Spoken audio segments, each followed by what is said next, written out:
Podemos? Beleza, já comecei a gravar. Quando eu puder, é só falar que eu dou início, tá?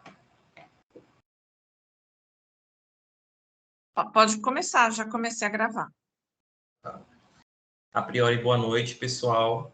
É uma honra poder estar aqui com vocês nessa noite, né? Trazendo mais um assunto, né? Que une a participação da assistência, da equipe médica do hospital com o laboratório, para abordar esse tema que é tão interessante, multidisciplinar, que é a hepatite medicamentosa.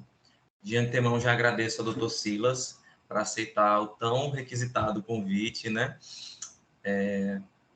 De aceitar esse desafio, na verdade, de trazer essa abordagem do diagnóstico clínico laboratorial para esse assunto que ele é multidisciplinar. Ele é um assunto bastante comentado, bastante estudado, que envolve diversas equipes multi. Então, existe a importância do papel do médico, do biomédico, do farmacêutico na avaliação e de toda essa equipe de assistência do paciente. Então, nós estamos aqui com a doutora Vládia, que ela é biomédica aqui no laboratório da Rede Primavera. Ela é formada em biomedicina pela UNIT, habilitada em patologia clínica e toxicologia, com pós-graduação em toxicologia e mestranda em ciência da tecnologia de alimentos pela Universidade Federal. O Dr. Silas, ele é médico também pela Universidade Federal, Sergipe, possui MBA em gestão em saúde pela FGV, oficial médico e médico hospitalista e emergencista na unidade de emergência do Hospital Primavera. Mais uma vez, obrigado. E agora passo a palavra para você, doutor Silas. Boa noite, Matheus. Gostaria de mais uma vez agradecer pelo convite. Né? Um desafio falar sobre medicamento e exames laboratoriais e associar tudo isso com o quadro clínico do paciente. Deixa eu compartilhar aqui a tela.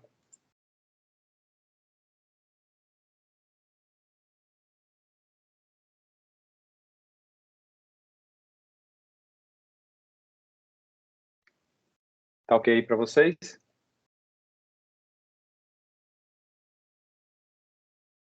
Tudo ok. Ok, beleza, então.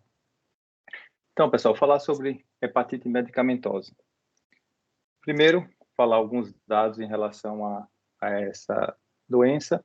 Ela causa casos de icterícia e é responsável por 2 a 5% dos casos de icterícia de pacientes hospitalizados. Ela é responsável por 10% dos casos de hepatite em adultos. Isso, se você extrapolar para cima de 40 anos, ela pode chegar até 40% dos casos. Representa 25% das hepatites fulminantes e em até 10% dos casos, ela pode evoluir ou para óbito ou para uma falência hepática, que é um caso bastante grave. Por isso, a importância de a gente estar falando sobre esse tema hoje. Então, o que seria a hepatite medicamentosa? A hepatite medicamentosa é, conceitualmente, uma lesão hepática aguda que pode se cronificar, causada por medicamentos, mas não só medicamentos, certo? Drogas, listas, ilícitas, suplementos alimentares, fitoterápicos ou insumos vegetais, como chá e ervas. E eu ressalto isso aí porque a gente, quando fala a hepatite medicamentosa, tende a pensar somente nos medicamentos que a gente compra em farmácia. E, na verdade, ela pode ser causada também por fitoterápicos e insumos vegetais. Por exemplo, recentemente tive uma paciente aqui no hospital com um quadro não de hepatite, mas de pancreatite e não tinha medicamento, investigado toda a parte infecciosa e depois de 2, 3 dias conversando bastante com ela, foi que a gente foi perceber que ela havia feito o uso de um chá para emagrecer. E aí a gente foi atrás e acabou conseguindo correlacionar. Então, lembrando que apesar do nome ser hepatite medicamentosa, outros agentes como fitoterápicos e insumos vegetais podem causar. Então, que agentes são esses? Principalmente, dentre os medicamentos, nós temos amiodarona, acetaminofeno, antirretrovirais, carbamazepina, fenitoína, ácido clavulônico e outros. Mas se a gente passar a pensar em classes, a gente pode dizer que antibióticos e anticonvulsivantes lideram essa lista, seguidos por anti-inflamatórios, principalmente hormonais.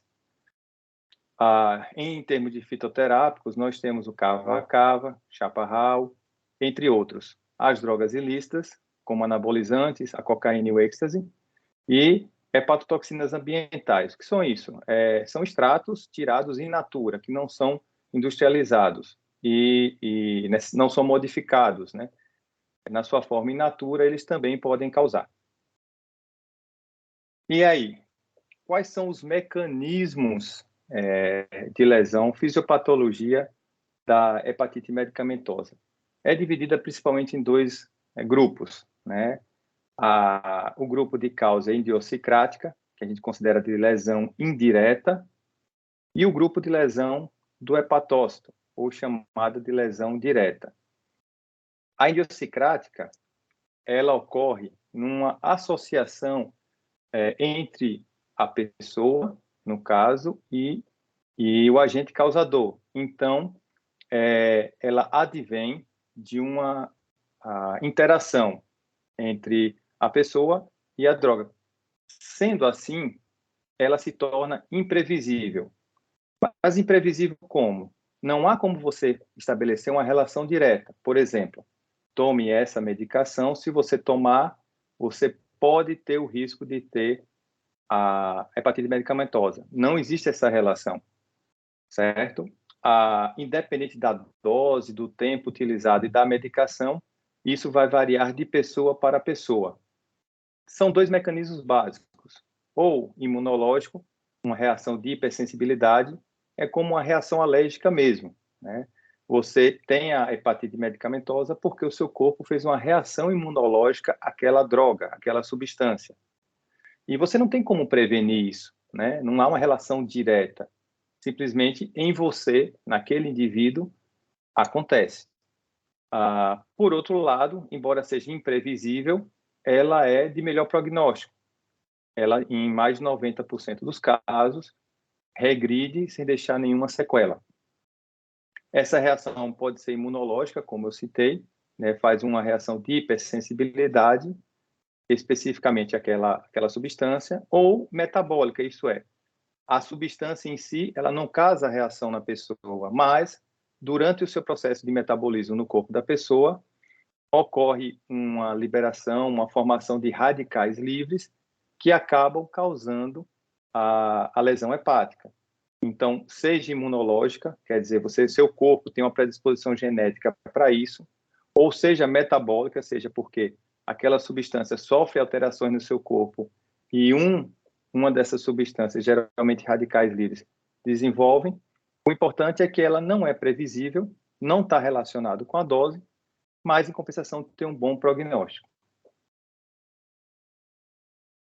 E existe a outra classe, que é a classe da lesão do hepatócito, quer dizer, lesão direta. Então, aquela indireta decorre de uma reação do seu corpo e essa é direta. A própria droga, né, a própria substância, ela tem uma ação de hepatotoxicidade intrínseca. Isto é, a droga em si causa lesão no hepatócito. Geralmente é dose dependente, né? É previsível, então você já sabe que aquela substância tem uma chance de causar uma lesão hepática, certo? E tem um pior prognóstico. Um grande exemplo disso, o maior exemplo disso, é a reação ao paracetamol, onde sabidamente existe uma dose tóxica dele, que é entre 10 e 15 gramas dia, sendo que em paciente que já tem uma hepatopatia prévia, seja por uso do álcool ou por uma doença hepática mesmo, às vezes até 4 gramas dia já é suficiente para causar uma lesão hepática. Né? É muito comum, por quê? Porque em alguns países não se usa a dipirona como analgésico, sendo o paracetamol a única opção, como Estados Unidos, por exemplo. Daí, os altos índices de hepatite fulminante pelo paracetamol nos Estados Unidos. A vantagem é que existe um antídoto para o paracetamol, a N-acetilcisteína, que quando dada nas primeiras 8 horas, né, tem uma grande chance de reverter sem deixar sequelas. Independente se é de causa direta ou de causa indireta, a hepatite medicamentosa é uma causa frequente de insuficiência hepática aguda. É uma etiologia grave que pode levar à falência hepática e onde a única solução é o transplante. Ok, já sabemos como é que ela é causada, já sabemos como isso acontece. E aí, o que é que a gente pode esperar para diagnosticar uma hepatite medicamentosa? Primeiro, o diagnóstico não é fácil, principalmente porque geralmente esses pacientes eles são assintomáticos. Isso é, não tem sintoma nenhum, ou são oligossintomáticos, são sintomas frustros. Um exemplo bem clássico, o uso da estatina. Então, pacientes usam estatina e tem que constantemente, a cada 6 meses, geralmente, estar repetindo exames de transaminases. Por quê? Eles podem desenvolver uma lesão hepática sem ter sintoma nenhum. Às vezes uma mialgia, às vezes nem sintoma nenhum. Então, elas geralmente são assintomáticas. Quando causam sintomas, os sintomas mais comuns são aqueles relacionados às hepatites virais, que são astenia, aquela indisposição, fraqueza, podendo evoluir com náuseas e vômitos, certo? E em alguns casos, pode chegar a fazer icterícia, elevação da bilirrubina. E esse é o caso que geralmente chega na emergência, são os casos de icterícia. Os outros casos, quando é só mal-estar, fraqueza e náuseas e vômitos, às vezes se arrastam por dias e demoram para ser diagnosticados. E, então, nós temos o paciente, já sabemos que ele geralmente não dá sintoma, mas quando dá sintoma ele parece, lembra uma hepatite viral. Então, o que fazer? Primeiro, não existe exame específico para a gente fazer, para diagnosticar uma hepatite medicamentosa. O que a gente vai fazer quando tem sintomas que levam a gente a pensar na hepatite, a gente fazer toda aquela parte rotina laboratorial para ver a função hepática, as enzimas canaliculares, coagulograma, isso aí vai ser melhor estrinchado, né, com Vádia. Mas o mais importante, a história clínica. Procurar na história clínica do paciente o uso daquelas substâncias, tentar correlacionar um agente causador. Então, é conversar com o paciente, perguntar medicamento, perguntar o uso de fitoterápicos, de chás, de ervas, né? Principalmente o que é mais difícil, né? O uso de drogas ilícitas, procurar uma causa para isso. Mas, geralmente, o diagnóstico é de exclusão, né? A gente primeiro vai investigar as hepatites virais, as hepatites de outras causas que a gente consegue diagnosticar com exames, e aí, não conseguindo fechar diagnóstico de nenhuma outra causa, aí a gente começa a pensar na medicamentosa. Então, geralmente é de exclusão. A não ser, claro, casos que sejam, assim, muito claros. Por exemplo, usou paracetamol em dose indevida e já chegou com sintomas de colestase. Então, fica muito claro que ele teve um uso abusivo, você tem uma correlação direta e você consegue fechar um diagnóstico mais rápido. Então, por isso, repito, a história clínica é extremamente importante. Em muitos casos, você pode fazer uso da biópsia para tentar lhe ajudar a hepática, mas isso é para aqueles casos mais arrastados, crônicos, de mais difícil diagnóstico, você pode chegar até fazer a biópsia hepática. Mas, geralmente, afastando as causas infecciosas e fazendo uma boa história clínica, você consegue correlacionar o agente causador. Uma vez diagnosticado, qual seria o tratamento? O tratamento é bastante simples. Primeira coisa, suspender aquele agente que está causando a reação. Então, tirar aquele agente, suspender, seja medicamento, seja chá, seja qual que for. Como eu disse, 90% dos casos, eles regridem para o normal. Então, bastando suspender. É claro que, se o paciente ele é assintomático, você suspender a medicação, o caso está resolvido. Mas, se ele tem sintomas, a gente recomenda, né, tem icterícia, tem prurido, tem náusea, tem mal-estar. Então, fazer uma boa hidratação, tratar os sintomas, usar medicamentos para aliviar os vômitos, as náuseas, usar medicamento para aliviar o prurido, certo? E sempre que pensar num quadro de falência hepática, aí sim indicar uma monitorização em unidade de terapia intensiva para esse paciente, né? Pacientes com perda de função hepática de forma aguda são pacientes potencialmente graves e que muitas vezes só vão conseguir resolver com o transplante hepático, certo? Embora, né, 90% a gente vai conseguir resolver bem, tem que sempre ficar atento para aqueles pacientes que desenvolvem uma falência hepática, esses têm que ir para a UTI e têm que ficar monitorizados, é uma patologia muito grave, como disse que muitas vezes o tratamento vai ser o transplante. Em termos de fatores de risco, embora muitas vezes não há muita correlação, mas foi-se observado estatisticamente que a idade avançada favorece a você ter uma maior chance de uma hepatite medicamentosa, né? O uso associado de álcool, esse realmente é o mais comum. O uso de 2 ou mais drogas hepatotóxicas, você já sabe que aquela droga tem um risco de causar uma lesão, você ainda associa uma outra droga, isso é muito comum com antibióticos, que os dois são hepatotóxicos e aí você aumenta muito a chance de realmente ter uma complicação. A existência da doença hepática prévia, né, como a gente viu ali no paracetamol, por exemplo, a dose de 10 a 15 gramas, ela cai para 4 na existência da doença hepática prévia. O sexo feminino tem uma chance maior e alguns fatores genéticos.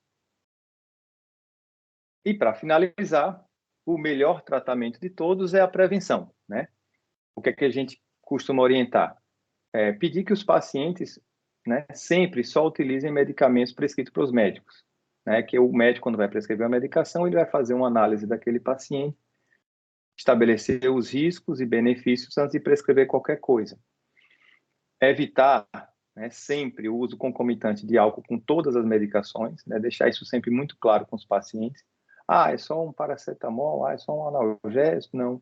Evitar sempre, certo? Embora a gente sabe que tem alguns medicamentos que são piores, mas o ideal é evitar sempre. Acompanhar o uso de medicamentos rapidamente hepatotóxicos, outro exemplo que eu citei, o uso da estatina, você sabe que ele tem um risco, então periodicamente você fazer exames, né, dosar as transaminases para acompanhar isso aí. Evitar a associação de vários medicamentos, né, a polifarmácia, né, evitar sempre. Preferir o tratamento mais curto e com a menor dose possível. Então, isso é uma regra geral. Para todo paciente, você precisa tratar qualquer coisa, né? Sempre que for usar um medicamento, tentar uma opção que tenha um tratamento mais curto, né? O menor tempo possível e com a menor dose possível. E, é claro, tendo história prévia, evitar a reexposição. Então, é isso, pessoal. É um quadro teoricamente simples, né? Que em 90% das vezes a gente vai ter uma regressão completa dos sintomas, mas que tem aquele alerta para os casos que podem complicar, que quando complicam com uma patologia muito grave. Então, é isso aí.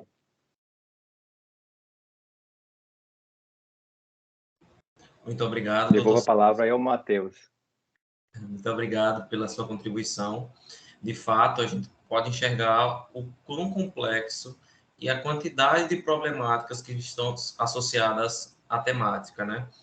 A gente agora vai entrar com uma parte voltada ao diagnóstico laboratorial da hepatite com a doutora Vládia, e no final a gente abre a discussão para dúvidas e demais contribuições.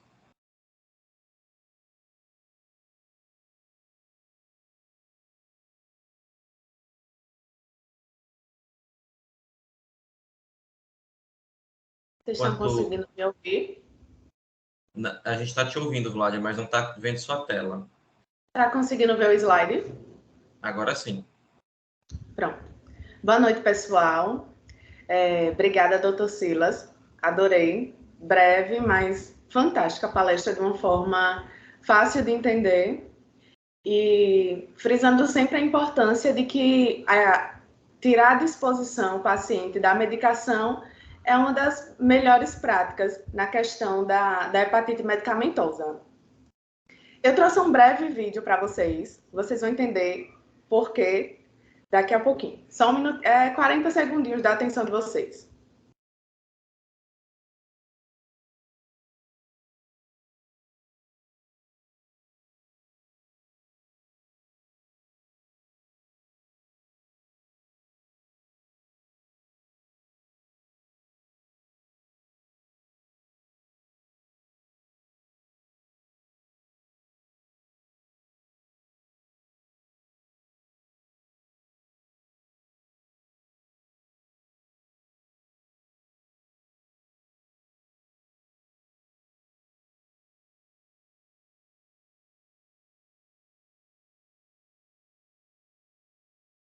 Pessoal, sempre quando eu quero explicar em relação ao nosso laboratório para alguém, eu sempre passo esse filme na minha cabeça instantaneamente.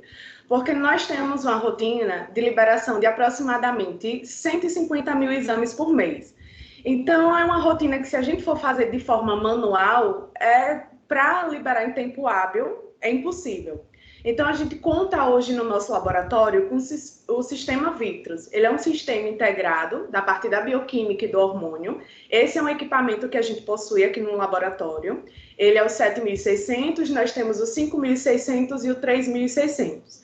Ele é totalmente automatizado e que nos permite trazer resultados de qualidade, com alta performance e de uma forma rápida. Nós trabalhamos com essas duas metodologias. Aqui eu trouxe só para exemplificar para vocês a parte da Microwell, que eles são pocinhos com reagente que faz a incubação dos hormônios para a gente fazer a liberação. E desse outro lado a gente tem os slides, que aqui nós temos o exemplo de slide simples e slides duplo, que geralmente são conjugados. Eles são slides de química seca, que tem a melhor forma de reagente que a gente encontra hoje no mercado, porque a gente não tem manipulação do reagente, então a gente tem uma qualidade de não estar pipetando, e a gente tem essa questão do erro mecânico, do erro do profissional. Você fazer isso para uma rotina de 50 pacientes, você consegue fazer de uma forma adequada. Agora, 150 mil exames por mês, é impossível a gente fazer de uma forma ideal, assim, para todos os pacientes, sempre acaba tendo erros. E esse slide, ele já vem com reagente, que ele tem a reação toda dentro do equipamento, sem nenhuma manipulação, e traz resultados rápidos e de alta performance. Eles possuem também um filtro para... uma películazinha de um filtro para segurar qualquer interferente, coágulo, alguma coisa que possa atrapalhar a reação. E aí ele também é mais estável em questão de prateleira que a gente chama de estar na nossa geladeira, ele tem uma conservação muito melhor do que aqueles reagentes líquidos que são usados em laboratórios menores, que têm uma rotina menor. Então, para atender nossa necessidade, nós trabalhamos com toda essa tecnologia. Para falar de teste laboratorial, a gente sempre precisa falar sobre dois conceitos. A gente precisa falar sobre o conceito da sensibilidade e o conceito da especificidade. A sensibilidade é a capacidade de um teste dar positivo em um paciente positivo. E a especificidade é a capacidade de um teste dar negativo em um paciente de fato negativo. Porque, para a gente, isso tem tanto na questão do laboratório quanto na questão clínica, isso tem implicação muito grande. Imagine que você não tem... Imagine que o teste, por exemplo, ele abrange... Eu vou falar com mais exemplos mais na frente, que fica mais fácil de entender, mas eu vou tentar explicar sem dar o spoiler. Imagine que você tem um teste que ele é muito sensível, ele pega muita coisa, por exemplo, a proteína C reativa, ele não é específico de um organismo. A proteína C reativa, quando ela aparece, quando ela tem um valor mais alto, a gente sabe que tem uma inflamação no organismo, mas a gente não sabe especificamente de onde. Então, ela é sensível, ela mostra, mas ela não tem aquela capacidade de me dizer especificamente de onde está vindo aquela inflamação. Ao contrário do asma, o fator reumatoide, que a gente já sabe que é de uma parte específica e a gente tem um direcionamento melhor. Aqui eu trouxe alguns exemplos de artigos que são interessantes vocês lerem. Por coincidência, eu trouxe também um do paracetamol, que é uma revisão sobre o medicamento e o guideline de recomendações, que é a parte de toda essa questão de hepatotoxicidade. Tem a questão também da posologia, da melhor forma, os fatores de risco. E aqui, o último slide é um estudo experimental. Esse das alterações laboratoriais, esse primeiro, ele é bem detalhado, eu aconselho a ler, e eu vou deixar depois os links para vocês. Em hepatite medicamentosa na análise laboratorial. A gente, como o doutor falou, a gente tem a parte como é que se fala? Eita, que agora eu enganchei. Que a gente tem a parte direta e a parte indireta. A hepatite medicamentosa na análise laboratorial, ela é dividida em 3 partes. Ela é dividida na que tem a lesão hepatocelular, a colestase, e ela pode ser também mista. E tem a lesão hepatocelular crônica. E aí a gente tem os exames mais representativos. Quando a gente fala bem assim, é uma hepatite medicamentosa, qual é o exame que ele sinaliza primeiro? Isso depende das fases que essa hepatite ela se encontra no paciente. O Dr. Silas falou em relação às bilirrubinas, que quando o paciente chega na emergência, já está com o olho amarelado, já está com aquela aparência mais amarelada. Então, é mais na fase da colestase, que já está uma fase mais avançada. Quando tem a lesão hepatocelular, às vezes não é muito identificada pelo paciente, porque ele não tem muito essa parte clínica, ele vai eventualmente fazer o exame, aí aparece lá a alteração, e a gente ainda tem muito essa dificuldade com o paciente. Eu sempre explico aos pacientes que o exame é como se fosse uma foto nossa. A gente faz um exame agora, ele revela nosso estado naquele momento, por isso a importância de sempre estar repetindo os exames. E no nosso organismo, algumas coisas, ele tem um efeito cumulativo. Então, às vezes, o paciente pensa que eu tomei uma vez na vida, agora eu estou tomando essa outra medicação, aquilo não interfere mais. E não, às vezes a gente tem drogas que ficam muito mais tempo no organismo, a gente tem a meia-vida da droga no organismo. Então, algumas drogas podem estar nessa meia-vida e pode estar sendo interferida por outras drogas que o paciente está utilizando nesse momento. Então, é por isso a importância dele estar sempre repetindo. Começou a usar uma droga, não sentiu nada, também não se preocupou da questão de fazer o exame laboratorial e essa lesão foi evoluindo. Na hepatocelular, a gente tem uma alteração nos exames na parte do TGO e TGP. E o LDH também, só que o LDH ele é menos específico, então a alteração dele ela deve ser avaliada com as enzimas TGO e TGP. Na parte da colestásica, ela começa a fazer uma alteração maior na parte das bilirrubinas e do gama, que o gama também é a questão da interação com o álcool também, gera todo esse quadro. E a fosfatase alcalina. Na parte da hepatocelular crônica, a albumina e a protrombina, elas começam a ser mais afetadas. Porque como é uma lesão crônica, ela mexe ainda mais com o metabolismo do órgão. E a gente começa a ver uma queda da albumina, que é uma das substâncias mais produzidas pelo fígado, e da protrombina, que também faz parte da cadeia de coagulação, que também é produzida pelo fígado. E aí a gente começa a avaliar mais essa questão da cronicidade com a diminuição dessas duas proteínas. Aqui a gente tem um TGO, falando mais especificamente dos exames.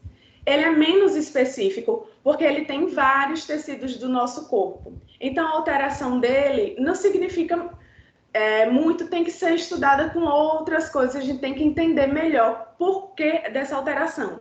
Então, a alteração do meu TGO, a gente tem que avaliar se ele tem no músculo cardíaco, no músculo esquelético, no cérebro, nos pulmões, no pâncreas, no fígado. Fica muito difícil de você saber se essa alteração nesse exame isoladamente é por conta da hepatite medicamentosa. Então, tá aí a importância de você fazer o exame e levar para o médico para fazer essa avaliação. Às vezes o paciente abre o exame e acha que entendeu tudo, estou com problema, estou morrendo, eu vou morrer amanhã.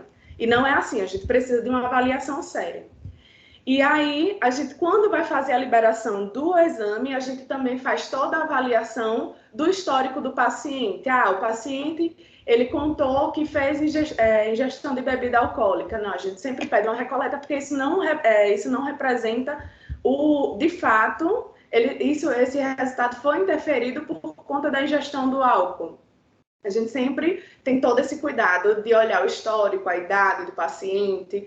E aí, o preparo recomendado, o aconselhável é o jejum de aproximadamente 4 horas. Mas, geralmente, os pacientes eles vêm com jejum já da glicemia, tudo, e eles estão dentro desse jejum. Já a TGP, ela também é presente em outros tecidos, mas ela tem uma atividade 10 vezes maior no fígado. Então, diferentemente do TGO, o TGP ele é mais específico. Então, quando a gente tem uma alteração no TGP, a gente já sabe que o problema, de fato, é no fígado, e aí a gente vai avaliar com os outros exames em qual grau está essa lesão no fígado. O jejum também aconselhável é de 4 horas. E eu trouxe os valores de referência só para vocês terem uma noção de quais valores, porque às vezes a gente tem um valor também para homem e para mulher.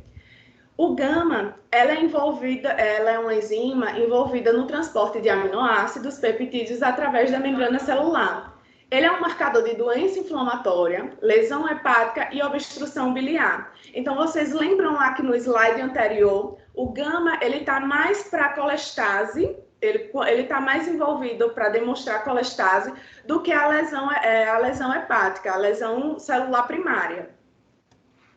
As bilirrubinas, elas têm é feita essa avaliação da icterícia de acordo com diferentes lesões, pré-hepática, hepática e pós-hepática. E aí são os valores de referência. Só que a gente tem uma questão em relação à bilirrubina. As crianças, elas têm um metabolismo diferente, então os valores de referência delas são muito mais altos. Isso, eu não vou me estender muito não, porque é um pouco complicado de explicar essa questão do metabolismo e a gente vai acabar saindo do tema de hepatite medicamentosa. Mas aí a questão da bilirrubina em crianças, ela deve ter um olhar totalmente diferente por conta desse metabolismo que é diferente no adulto. Então, os valores da criança vai lá para cima e ele tem uma interferência muito maior de algumas medicações. O jejum é aconselhável de 4 horas também, e as medicações que a gente deve ter um cuidado especial são o piroxicam, que é um anti-inflamatório muito utilizado, e essas outras medicações. A questão da suspensão da medicação para fazer o exame, ela deve ser avaliada pelo médico. Porque, primeiro, a gente tem que saber se o médico ele quer avaliar se o uso está fazendo uma interferência no resultado. Ou ele quer ver a suspensão, depois de algum tempo, se é para fazer. Às vezes o paciente ele tem dúvida, eu estou tomando essa medicação, para ou não para? A gente sempre pede para ser avaliado a critério médico, a perguntar ao médico se é necessária a suspensão ou não. Porque aí também, às vezes, a gente precisa saber qual a intenção do médico, se é a suspensão ou não da medicação. A albumina, ela é muito conhecida por ser a proteína mais abundante do nosso organismo e ela é sintetizada lá no fígado. Então, quando a gente tem um problema no fígado, ele não está bem, ele já está em um processo bem avançado de lesão, ele começa a perder um pouco da função dele. E quando ele perde a função, aquilo que ele produz, ele não vai produzir tão bem, então a gente vai ter uma diminuição desses valores no nosso organismo. Então, a albumina é um analito que a gente percebe que que vai abaixando com a lesão hepática maior, com a lesão hepática crônica. O lactato desidrogenase ele encontra em todos os tecidos do organismo, mais especificamente no citoplasma, e, consequentemente, o principal papel do lactato é a detecção de pequenas lesões. Se você encontra ele em vários tecidos e tem um aumento do lactato, ele não é tão específico. Então, novamente, tem uma alteração, deve ser analisada com outros exames para a gente identificar onde de fato está acontecendo essa alteração. A fosfatase alcalina, ela é uma enzima que ela é associada ao transporte de lipídios a nível intestinal e à calcificação dos ossos. Os aumentos resultam em causas fisiológicas e provocam também por doenças de fígado e doenças nos ossos. Então, ela também não é muito específica. A gente tem que fazer análise, claro, mas sempre com exames complementares. O tempo de atividade de protrombina. Ele mede a via extrínseca da coagulação, toda aquela parte da cascata, ele está lá envolvido diretamente, e a deficiência, prolongando-se na deficiência de fatores. Esses fatores da coagulação são sintetizados no fígado e ele é muito utilizado para monitoramento de doenças hepáticas também. Lembrando que se o fígado está com a função decaída, que ele está muito prejudicado, ele vai começar a diminuir os seus metabolismo, ele vai diminuir suas produções, e a gente consegue visualizar muito bem isso com o tempo de protrombina e com a albumina. E finalizando, essa é a nossa equipe do laboratório. Eu gostaria de agradecer pelo convite. Espero que vocês tenham entendido.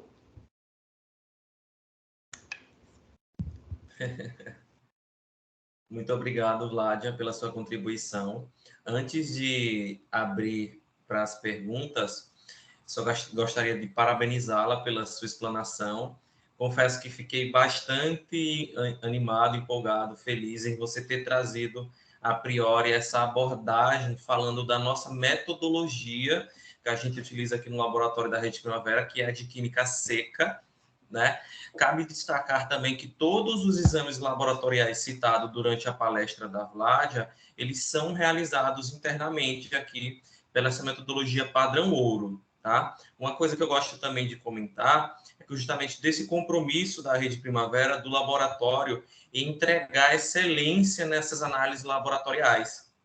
Então, o laboratório da Rede Primavera, ele dispõe, além dessa metodologia única, que é de química seca, inclusive tendo como aquele equipamento que a Vládia trouxe no início, o Vitrus XT 7600, foi um dos primeiros a ser instalados no Brasil, que demonstra o comprometimento com essa estrutura moderna. Nós seguimos padrões internacionalmente reconhecidos de qualidade, como muito recentemente fomos acreditados pela AXA, já somos nível 3 da ONA, e estamos para 2023 com o desafio de normas específicas e também desafiadoras para os laboratórios, tá? Muito obrigado, Vládia. Acredito que você pôde trazer, de fato, como é uma análise laboratorial, como é que nós estamos aí no apoio diagnóstico desse quadro de hepatite, tá?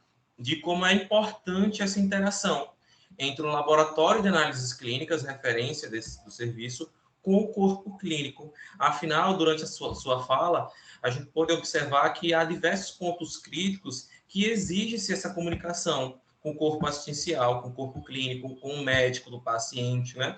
Cabe ressaltar também aí a importância da comunicação dos resultados críticos nesse caso.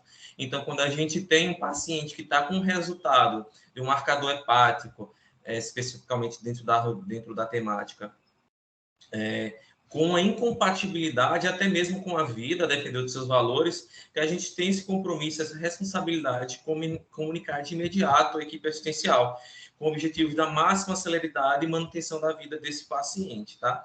Acho que já falei demais. No final tem uma pergunta, mas vou deixar o momento agora para os nossos colegas, tá? Muito obrigado.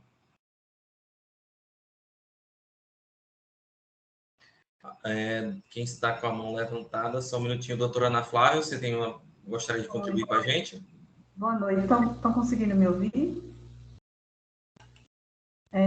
Então, eu tenho uma pergunta para o doutor Silas, quero até me desculpar, porque peguei a metade da apresentação, porque demorou aqui para ligar o computador. Sobre a questão dos fitoterápicos, eu não sei se o senhor abordou, mas o pessoal às vezes abusa também dos fitoterápicos, assim, é um medicamento, né, natural, não vai me ocasionar nada. E eu queria saber se também pode estar levando a hepatite medicamentosa. Boa pergunta. Inclusive, isso foi um motivo de uma ressalva durante a apresentação, justamente isso, né? Que às vezes a gente fala de hepatite medicamentosa e a gente pensa só nas drogas lícitas, né, nos medicamentos de farmácia. E a gente esquece que existem também os medicamentos fitoterápicos e as ervas, os chás, né? Vários produtos que a gente faz uso na terapêutica, vamos dizer assim, mais cultural, mais dos nossos mais antigos, aquele chá disso, chá daquilo. E citei até um exemplo de uma pancreatite que eu tive recentemente internada, que foi secundária ao uso de um chá para emagrecimento, entendeu? Então, sim, tão importante quanto os medicamentos, né, que a gente chama de medicamentos lícitos, tanto os chás, as ervas e as drogas ilícitas, elas podem causar, sim, também.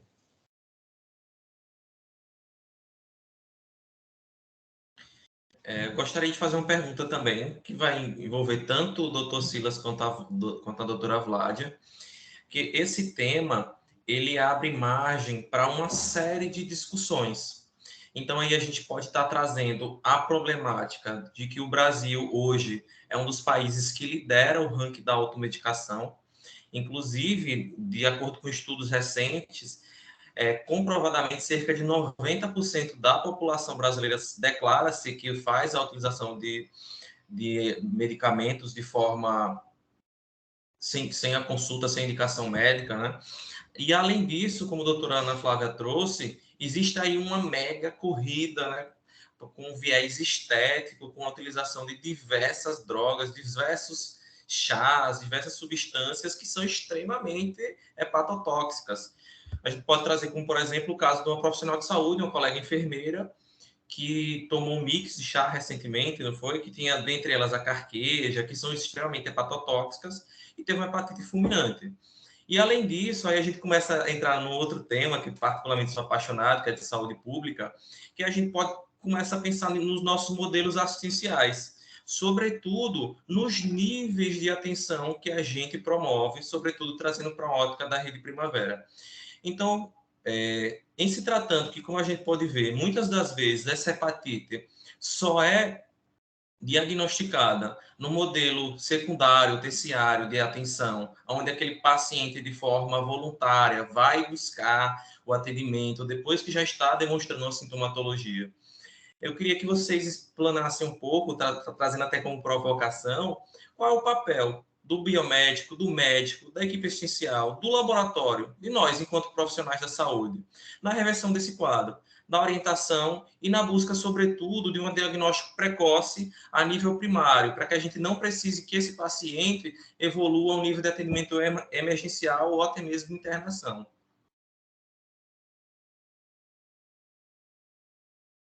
Bom, como geralmente o médico vem antes do biomédico, normalmente, então eu vou começar porque, assim, primeiro, né, tem a questão de que a grande maioria é assintomático, oligossintomático, né, não tem sintomas, então aí é de responsabilidade do médico acompanhar o paciente, né, e tentar identificar, principalmente nas drogas sapidamente hepatotóxicas, fazer o acompanhamento adequado, como se tem um exemplo de uma droga muito comum, que é a estatina, que é utilizada aí pela população, quase boa parte da população, né, e que ela é hepatotóxica, e que cabe ao prescritor, né, saber que regularmente ele vai fazer exames para não detectar ela quando já estiver num quadro mais grave.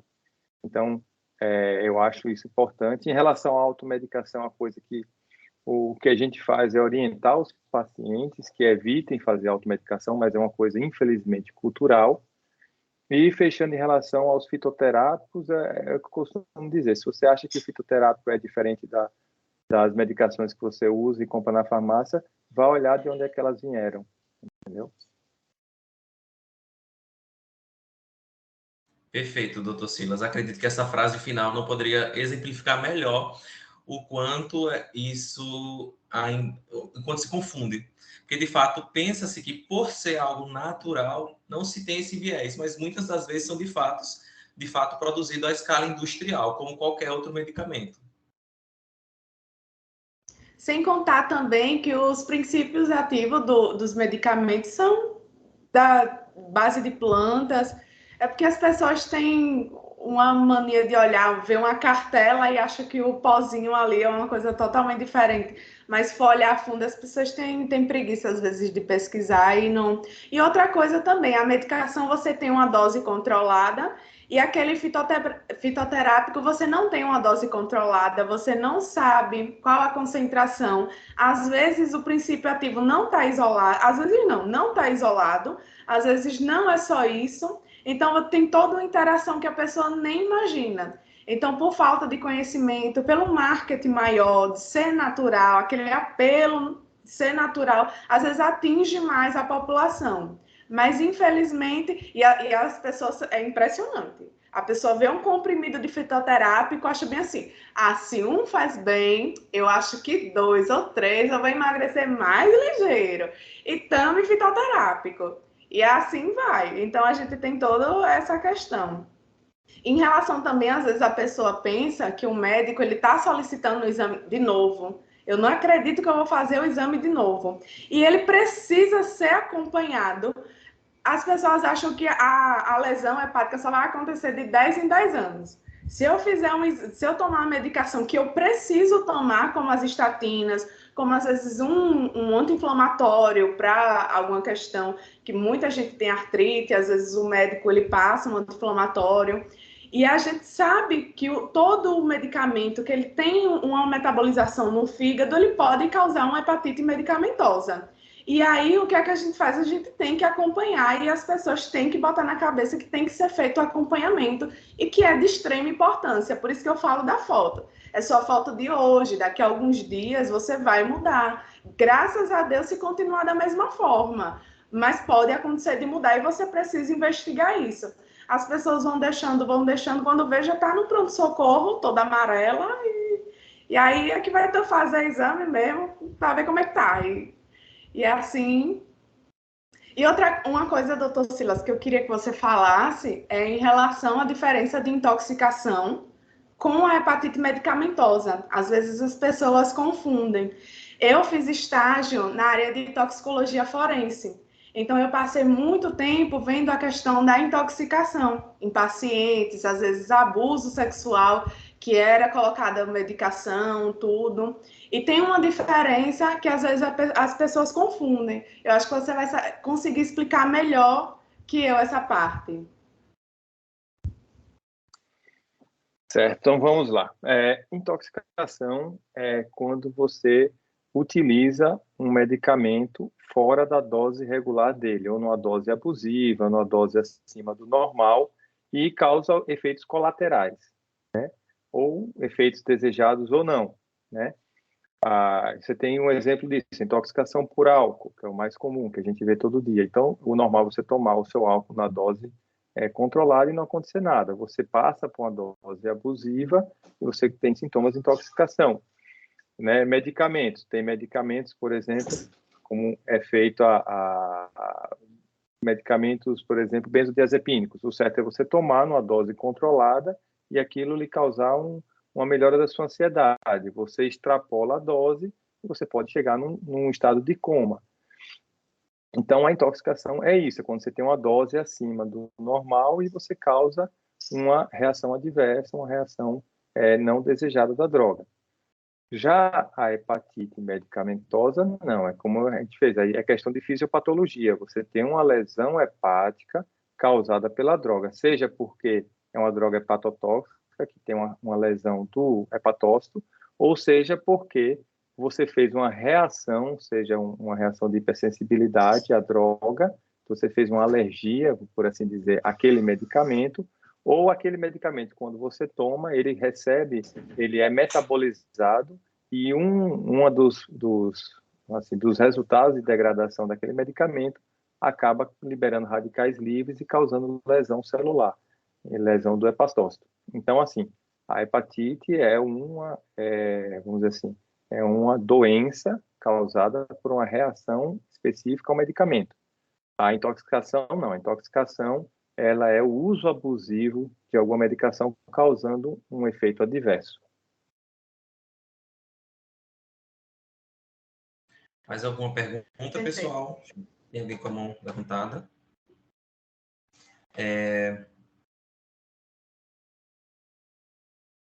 Caso alguém tenha alguma dúvida, não quiser abrir o microfone, pode mandar no chat, ou pode abrir aqui também, abrir o microfone e fique à vontade, tá?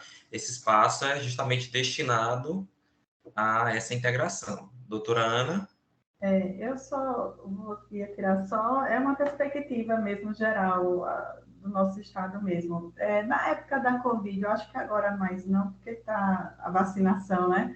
Mas na época da Covid, logo quando era o início, e havia aquela combinação de antibióticos com outros medicamentos, né? Isso, o senhor, geral, estado de Sergipe, assim, percebeu que teve algum aumento também concomitante de hepatite medicamentosa por conta disso, de ter que administrar esses combinados de medicação a pacientes com Covid? Particularmente, existe no Hospital Primavera que a gente trabalha, eu não tenho esse dado. Eu particularmente não tive nenhum paciente especificamente. O que a gente tem de relato da literatura e foi amplamente divulgado somente pela sociedades brasileiras foi a questão da ivermectina, porque a ivermectina, que é um antiparasitário, estava se estipulando doses para tratar, entre aspas, do COVID, 5 a 6 vezes a dose habitual. E essas doses, rapidamente, são hepatotóxicas, né? Aquela questão. É aquele medicamento que entra igual ao paracetamol. Se tomar, existe um limite de dose que vai causar. E estavam preconizando doses que não era de uma vez, mas ficava preconizando doses repetidas e estava causando um efeito cumulativo e causando risco de hepatite medicamentosa. Isso foi amplamente divulgado na mídia, na época e tal, mas assim, particularmente aqui, a minha experiência pessoal, eu ouvi relato de caso, mas não presenciei nenhum caso, não. Mas realmente foi um alerta que foi feito a nível nacional de vários casos que foram notificados.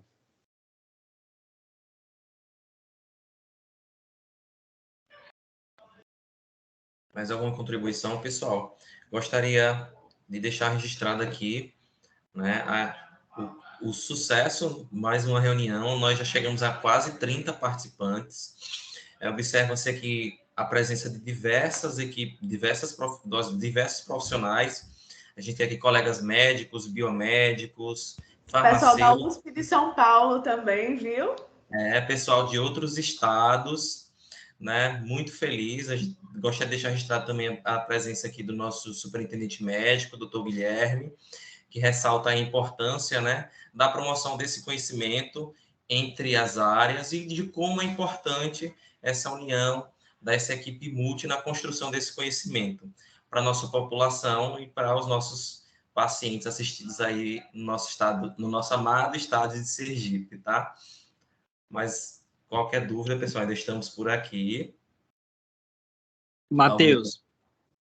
Pois não. Olá, pessoal, boa noite. Eu não vou beber minha câmera, que eu estou aqui jantando e não vai ser uma visão muito legal.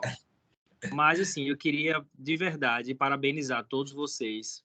Eu fico muito feliz, muito orgulhoso de ver esse trabalho sendo feito. Eu queria agradecer muito a Dr. Silas pela disponibilidade, por participar. E assim, que venham mais, muito mais. Eu vou ficar muito feliz de ver cada vez mais os nossos biomédicos discutindo os casos com os nossos médicos. Que, no final das contas, quem se beneficia com isso são os pacientes, que podem ser nossos familiares, podemos ser nós mesmos. Então, esse desenvolvimento do conhecimento, do senso crítico, da capacidade de dialogar e construir o pensamento em conjunto, é o que está sendo construído aí com essas sessões, com esses momentos. Então, de verdade, parabéns, Vlad, parabéns, Matheus, muito obrigado e parabéns, Dr. Silas também. E parabéns a todos que também tiraram um tempo da sua noite. Eu vi muito dos nossos biomédicos, do nosso time aqui, para estar aqui aprendendo e construindo junto. Assim, acreditem que isso é um investimento para todos nós, que isso vem, o retorno já é agora com o aprendizado, mas também vem com o tempo, com o crescimento em conjunto. Então, parabéns mesmo e obrigado pela dedicação de vocês.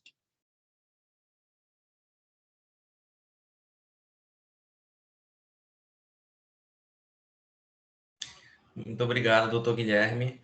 Mais uma vez, reforço os agradecimentos à disponibilidade do doutor Silas para participar desse encontro. Gostaria muito de agradecer mais uma vez também todo o comprometimento da Vivi, de toda a equipe do CEP, com esse projeto lindo de promoção de conhecimento, toda a equipe do laboratório e equipe multiassistencial da Rede Primavera, tá? Doutor Silas.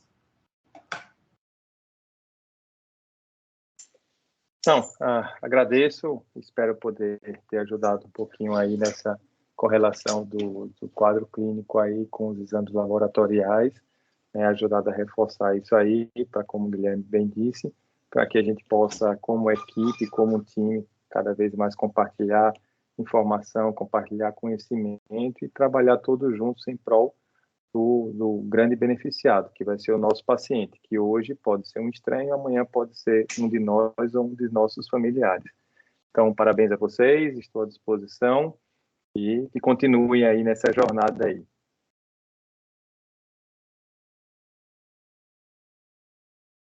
Uma palavrinha para finalizar, doutora Vládia.